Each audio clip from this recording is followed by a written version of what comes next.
Kain tayo mga inday, mga dudong. Mayroon pala akong pinakbit. Galing Frankfurt, isang Pilipina, nag-cooking siya ng may ampalaya, may okra, may kamuti, may talong, may halong baboy yung dito. Tapos, ampalaya, yan, ampalaya. Tapos, ang rice ko mga palagay, red kasi sobrang bigat ko na, taba ko na guys, grabe. Try natin, sabi daw nila yung rice red, pampabawas. Sige nga, try natin. Sarap. Sorry, imagine mo yung kutsara ko, wala yung tinidor, dalawa. Ang palaya.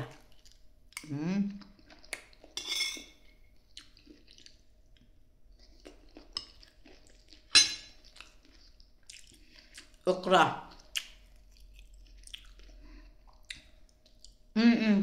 Masarap nga ang pala kanin.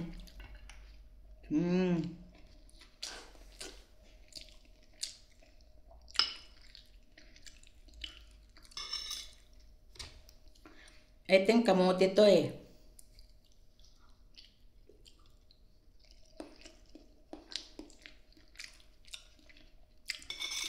Thank you sa kaibigan ko mabait. Bukod mabait, maganda na. Binigyan niya ako ng gulay. Alam mo mga guys, bibili ka ng gulay dito, napakamahal.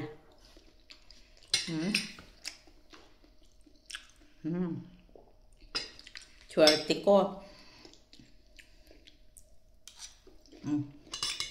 Pinakbit pala to.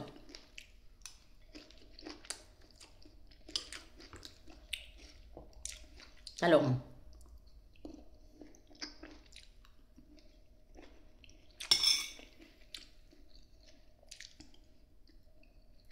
Mabilis ang kumain kasi magsi 7 o'clock na, gagawa ako ng apple cake.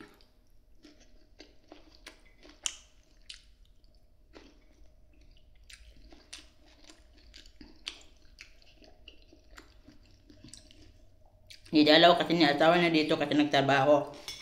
Pero mayroon silang bahay dito sa lapit sa amin. Pero bahay niya doon sa Frankfurt. Frankfurt pa sa sa atin. Airport. Malapit sa airport.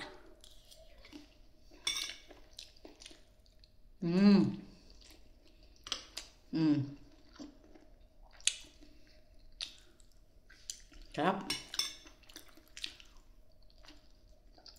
Ang laki pa ng sili. Ito yung nakita ko sa garden niya.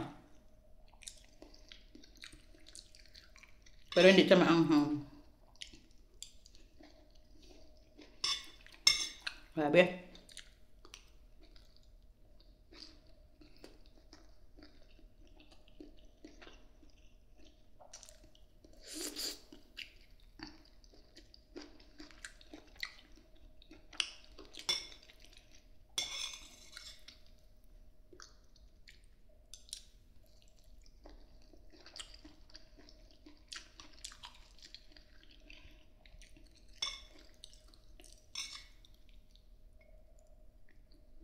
Bungan.